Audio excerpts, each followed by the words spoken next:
ଶୁଣ ରାମଚନ୍ଦ୍ର ଚକଡ଼ା ମଡ଼ାଣ ଭକ୍ତ ଗଣ୍ଠି ଧନ ଏହି दान दक्षिणारे ए ग्रंथ फेइबु बारण बेलकु तुही।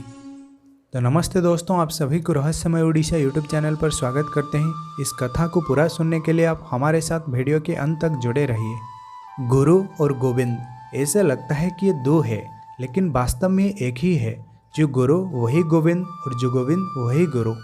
कभी कभी भगवान हम पर संतुष्ट नहीं होते तो गुरु उन्हें मना लेते हैं, लेकिन जब एक बार गुरु असंतुष्ट होते हैं तो उन्हें मनाने के लिए कोई नहीं होता। महापुरुष श्री श्री अच्युतानंद जी अपनी परम शिष्य श्री रामदास जी से अत्यंत प्रेम करते हैं और उन पर कृपा करके उन पर प्रसन्न होकर सभी प्रकार के समस्त प्रकार के गुप्त चीज़ उन्हें बता देते हैं। महापुरुष श्री श्री अच्युतानंद जी इसी चकड़ा मडाण ग्रंथ को भक्तों का सार कहा है, यानी इसी चकड़ा मडाण ग्रंथ में भक्तों के बारे में हर प्रकार का इन्फॉर्मेशन अवेलेबल है। महापुरुष कहते हैं कि जब बारण समय यानी जब अंतिम समय आएगा, इस ग्रंथ का प्रकाश होगा। अभी इस ग्रंथ का धीरे धीरे प्रकाश हो रहा है, यानी अब अंतिम समय आ चुका है। कटक ठावरु गुड़ जे चहल पारादीप लोकनाथ तीर्तोल ग्रामरे गुड़ युद्ध हेब मरिवे पापी अनेक। महापुरुष कहते हैं कि कटक से युद्ध का शुरुआत होगा और पारादीप यानी जहां भगवान श्री लोकनाथ महादेव विराजमान करते हैं, वहां पर भी चारों तरफ युद्ध का वातावरण फैल जाएगा। उड़ीसा का एक डिस्ट्रिक्ट है जगतसिंहपुर, और उसी जगतसिंहपुर डिस्ट्रिक्ट में एक गांव है जिसका नाम है तीर्तुल। और महापुरुष कहते हैं कि उसी गांव पर प्रबल मात्रा में युद्ध होगा और इसी भीषण युद्ध के प्रभाव से वहां पर बहुत संख्यक पापियों का विनाश हो जाएगा। सिद्ध सारला जे झंकड़ छाड़िब भैरवी देव रड़ी जोबरा घाटर कालिया बोदारे उड़ीब तहीं अगाड़ी। जगत जननी महामाया शक्ति स्वरूपिणी माता झंकड़वासिनी सारला को महापुरुष ने यहाँ सिद्ध सारला कहा है। उसी जगतसिंहपुर डिस्ट्रिक्ट का एक जगह है जिसका नाम है झंकड़, और वहाँ पर माता शक्ति स्वरूपिणी सारला निवास करती है।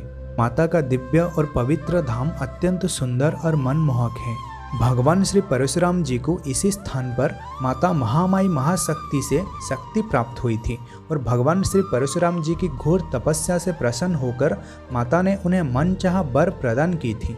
हमारे पवित्र भारतवर्ष में कई सारे शक्तिपीठ हैं और उनमें से माता सारला की शक्तिपीठ प्रमुख है। माता सारला की इसी क्षेत्र को परशुराम क्षेत्र भी कहा जाता है। महापुरुष कहते हैं कि एक दिन माता सिद्ध सारला झंकड़ को परित्याग करेगी और वहाँ पर माता भैरवी का प्रचंड शब्द सुनाई देगी।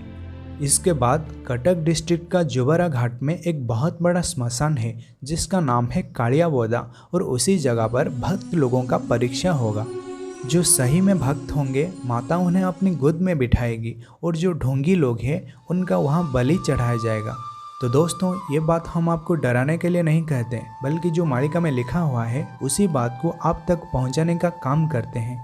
हमारे पास अब ज़्यादा वक्त नहीं, इसीलिए हम सभी को ये कोशिश करना चाहिए कि हम कैसे अपने आप को और अपना परिवार को सही मार्ग पर लाए। सत्ता ईश ठारू उत्तपात हेब उन सत जाए जान भाद्रव मासर कृष्ण पक्षे गुण एकथा सत्य प्रमाण। तो दोस्तों, यहाँ महापुरुष कहते हैं कि 27 से लेकर 29 तक परिस्थिति बहुत ही गंभीर हो जाएगा। हमें ये मालूम नहीं कि यहाँ 2027 की बात हो रही है या फिर 27 अंक के बारे में बात किया जा रहा है। तो दोस्तों, हम ये मान लेते हैं कि ये सब 2027 या फिर 27 अंक में होगा। तो महापुरुष ने ये भी कहा है कि ये सब कौन सा महीने में होगा। महापुरुष ने कहा है ये सब भाद्रव महीना कृष्ण पक्ष के दिन से शुरुआत होगा। इसके दूसरे पंक्ति में फिर महापुरुष कहते हैं, जाजन अग्रग्राम सेगुहीरा धाम रुधिर नदी बहिव नेमाल ग्राम रे सही बेले जान भक्त मेलेटी हेब। जाजनग्र धाम यानी उड़ीसा का जाजपुर डिस्ट्रिक्ट, जहां माता विरजा देवी विद्यमान करती है, जहां ब्रह्मा का शुभ स्तंभ है और जहां से गुहिरा टिकिरी का शुरुआत होता है। महापुरुष कहते हैं कि इसी गुहिरा टिकिरी में रक्त का नदी प्रवाहित होगा, जैसे कि द्वापर युग में महाभारत युद्ध में रक्त का नदी प्रवाहित हुआ था। ठीक इसी तरह लाखों संख्या में और करोड़ों संख्या में विदेशी सैन्य यहाँ पर आएंगे और माता विरजा देवी उन सब सैन्यों का संहार करेगी। ठीक इसी समय महापुरुष श्री अच्युतानंद जी का पवित्र धाम नेमाल यानी पद्मवन में भक्तों का एकत्रीकरण होगा। तो दोस्तों, भगवान का दिव्य महामंत्र को उच्चारण करके आज का इस वीडियो को यहीं पर समाप्त करते हैं। राम हरे कृष्ण हरे राम हरे कृष्ण हरे राम हरे कृष्ण हरे अनंत माधव हरे। तो दोस्तों आप सभी को जय जगन्नाथ, जय पंचसखा, जय उड़ीसा, जय भारत।